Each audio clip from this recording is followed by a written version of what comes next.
We're going on a trip in our favorite rocket ship, zooming through the sky.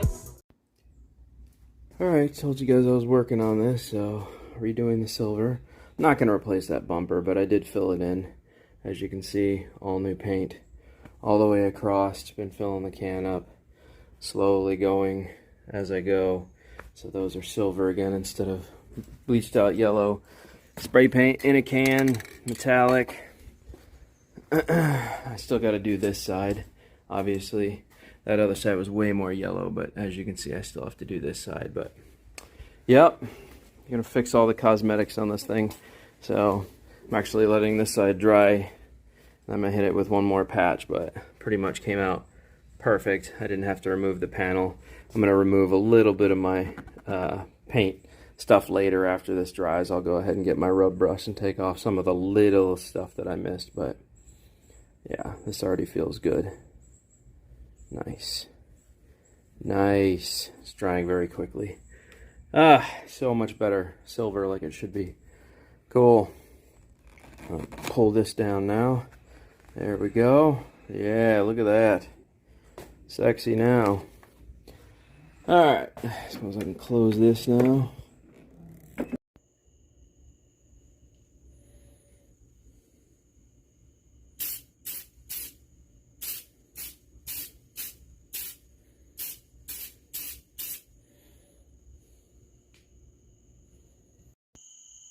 Alright, there you guys go. All silver, no more yellow.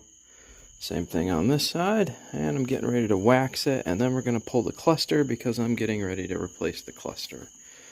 And as you can see, that side's been sprayed. No need to remove the foam. I was pretty careful about it, using all my little sheets and stuff. Got any overspray that was on there off, and so those are nice and silver again like they should be. I'll be taking this seat down to have them redo this seat because unfortunately this is pretty garbage.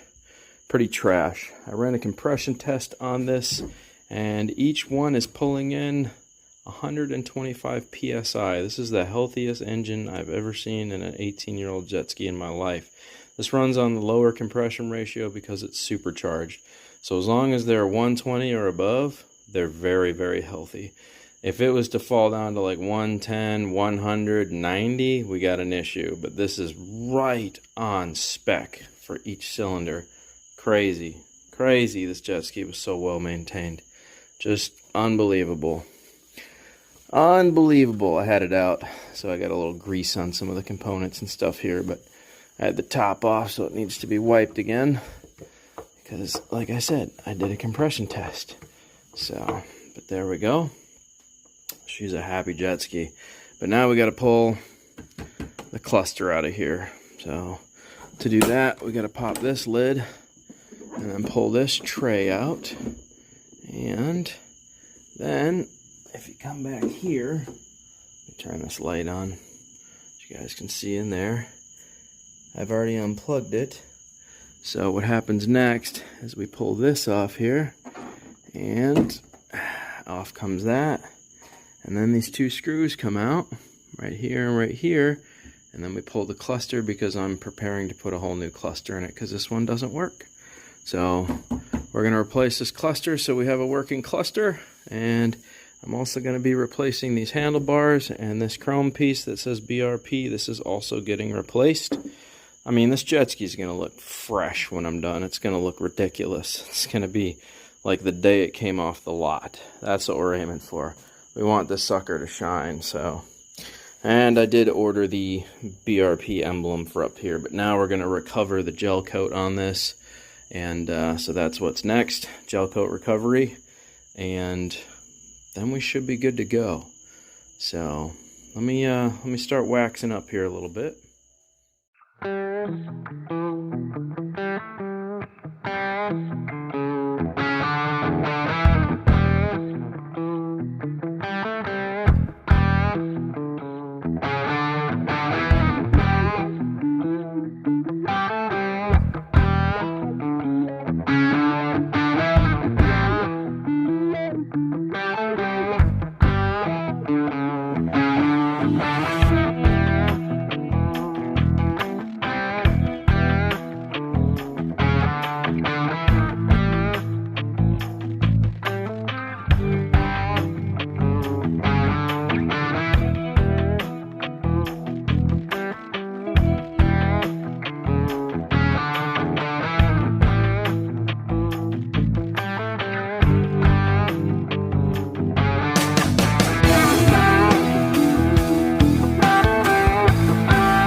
will finish the waxing in the morning. This is a 5.5 millimeter to get these out.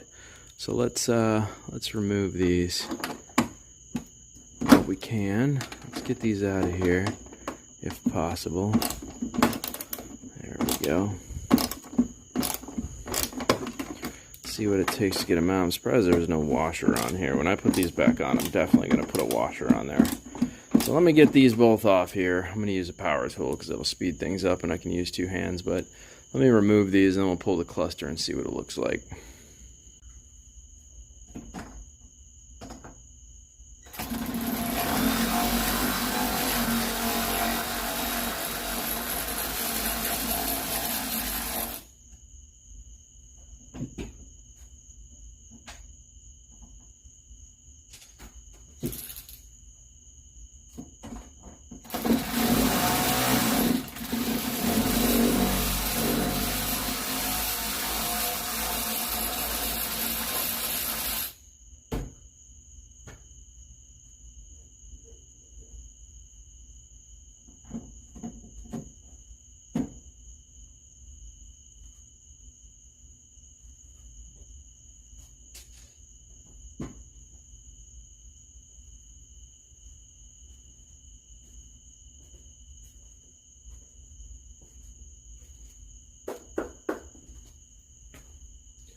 Well, I'm not quite sure why it failed. Be interesting to take it apart, see what it looks like inside now that I don't care about it. Looks like it got water in it is the problem. I can see a whole bunch of rust and stuff inside there. Looks like it accumulated some water damage. So, let's see, date 06. 2011, yeah, so this was put in 2011, so this is an aftermarket already. So this is an 06 jet ski, so somebody already popped an aftermarket one in here. God knows how long it lasted. Date of manufacture was 2011. It's 2024 now, so didn't last as long as they had hoped for, but still, I bet they got some good use out of it before it failed. But I can see a major crack all the way down the screen of this thing. Looks like it busted all the LCD numbers.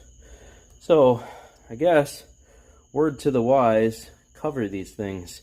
Put a rag over them so that they don't sunbake, because this looks like all sun damage that created all these problems. So if you're just going to let your jet ski sit, probably best thing to do be to put a rag over this, a white rag to keep the light from, you know, killing these things. Anyways, food for thought.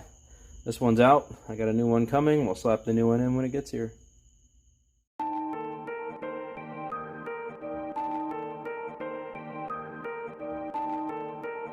Started. Zombie on the track. Started from the bottom, now we're here. Started from the bottom, now my whole team fucking here. Started from the bottom, now we're here. Started from the bottom, now the whole team here. Nigga, started from the bottom, now we're here. Started from the bottom, now my whole team here. Nigga, started from the bottom, now we here. Started from the bottom, now the whole team fucking here. I done kept it real from the jump. Living at my mama's house, we'd argue every month, nigga. I was trying to get it on my own. Working all night, traffic on the way home. And my uncle calling me like, where you at? I gave you the keys, so you bring it right back, nigga. I just think it's funny how it goes. Now I'm on the road, $500,000 for a show. And started from the bottom, now we're here. Started from the bottom, now the whole team's freaking here. Oh my gosh. Hi. Hi. Is this on sale? Yes, top season is the regime, babe. I can't tell you anything else. This is, Okay, I just did a recovery of the gel coat, gave it a wash and a wax. I've got a new cluster coming for it. I repainted these in metallic again, because that's what they called for. As you can see, everything's been waxed. I had to get some gel coat sealer. This gel coat was going a little bad. And then I repainted that one silver as again, got rid of all the yellow, put the metallic back on there, and then did this side with a gel coat saver, and then did back to black trim to start saving and restoring some of the plastics. And this thing's looking really clean now. I did pull the cluster. I've got a new cluster coming, and this BRP is shot. This cluster is also shot. It doesn't work, so I ordered a new cluster. We're gonna pop that in, and then this thing should be ready to go. Like go. Alright dudes, it is hot as blazes outside, but the next part of the jet ski project has come in, and this was a very expensive part. So, figure it's time to pull it out, and hopefully there's no serious electrical issues with the jet ski keeping this unit that I just ordered from working, because this was a very easy way to blow $400 on a brand new cluster. So, let's see what it looks like. There we go. Brand spanking new cluster for the ski. Yeah, look at that. I might just leave the plastic on there. I can't do that. Alright, let's go install it, see what it does. Here's that satisfying ASMR. You ready?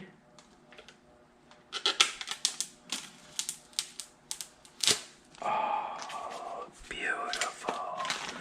We'll put this on after we get it screwed in here, so let's take it out there and let's install it. Like so. Now we can just put those screws back in. So, let's open the tray, pull this out. I think the first thing to do is plug it in. Actually, you know what? We're gonna mount it because either way it's going in. So, let's just put it in there. And we're gonna slide it through. That plastic piece is what sits on the bottom there. Let me take off some of this tack this guy put on here to keep the old one in place.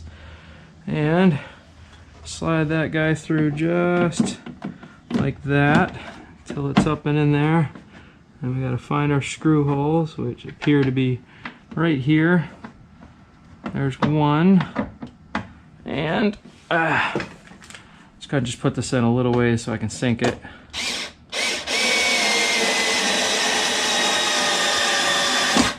There's one. Now we can put the other one in and do the same thing. Sink it right on there. Let's go to the other side. And then we'll plug it in. And we'll see if it powers up like it should. Let me get this into place real fast. Set that guy down. There we go. These are actually really easy to install, by the way. There's not much to them. Very simple systems to install, so.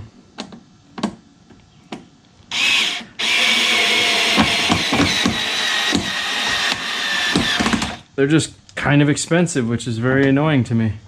I wish they weren't so expensive. Tighten that one up. Oops. Tighten this one up. There we go. Okay. Nice. And let's reach down in here, plug the wire into it, and then it's time to pray. Make sure I got this on the right way. Pretty sure it goes this way. Make sure there's nothing in there that shouldn't be. No. Feels normal. There it is. All right, let's see if we get lights and stuff before we put the piece of chrome on there. Hey, we got a working cluster. There we go. Look at that. Oh, it even knows the temperature. So it's going to start at 0 hours now, but I know the hourage from last time. So, wow, it has a built-in compass. I didn't realize that. It's saying it's pointed east right now, and then it shows a compass on there. This is pretty cool, actually. And now all these VVTS buttons should work. We'll go through all that later, but the cluster is now in working condition. So let's disconnect that. And I was gonna put the old BRP on there, but I might just remove this little chunk here. Let's see what the other one looks like before I do that. I God, I really want to put the BRP one back on there. Like, I really want to. If it's removable, I'll take it off. Oh, it looks like it is. I should be able to pull that off and then mount the new one. Yeah, yep. It's just gonna take some work. So we'll do that. This should just pop on there now, respectively. Should just snap right into place. Carefully. Let's see here. Just gotta be really careful about this. That's all. There's one. There's two. Oh boy, gotta be careful.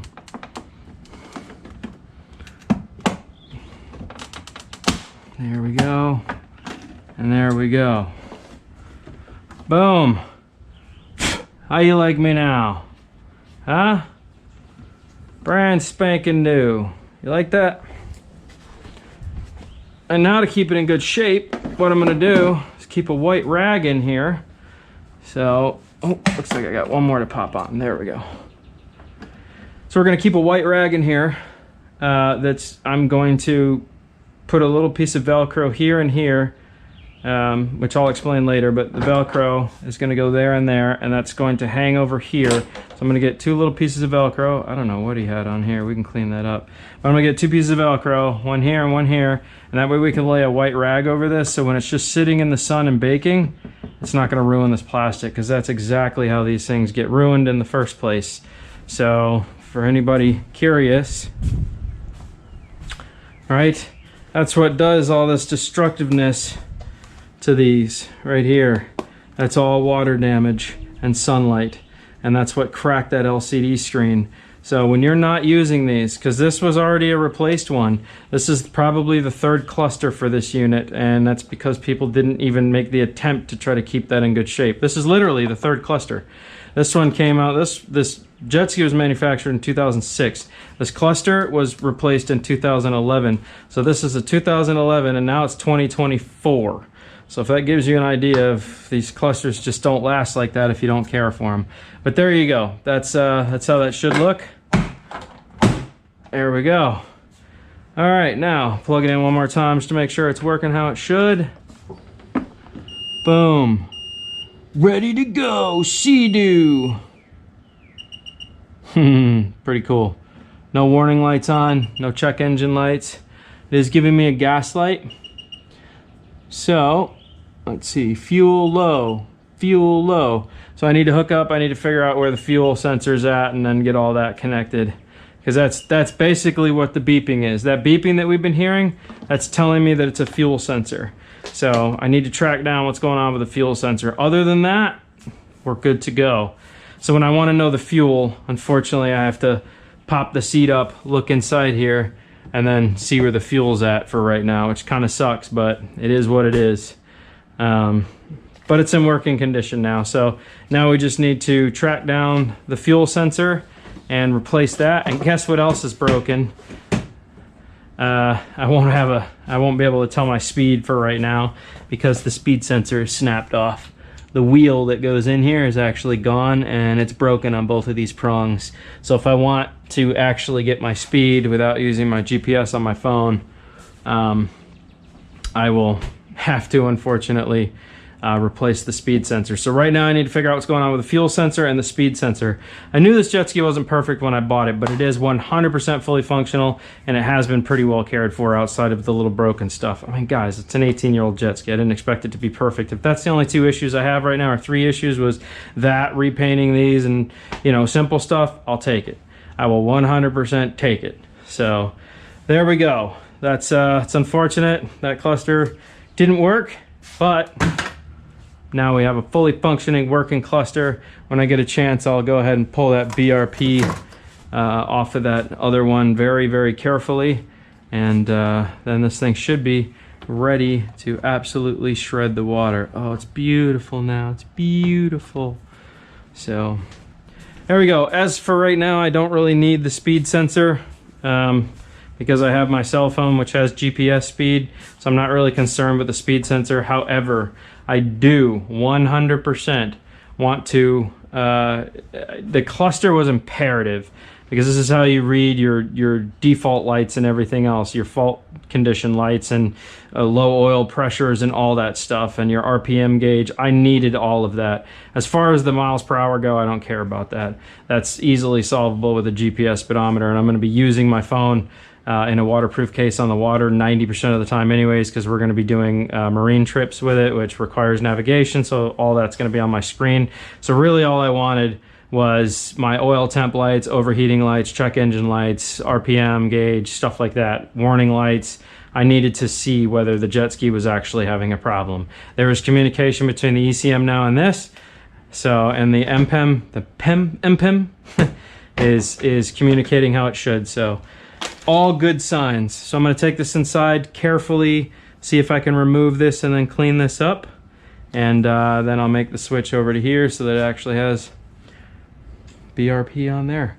And that's it for the jet ski for right now. The next time you guys see this jet ski, I realize the seat's not done yet. I still have to do the seat, which would be 200 bucks.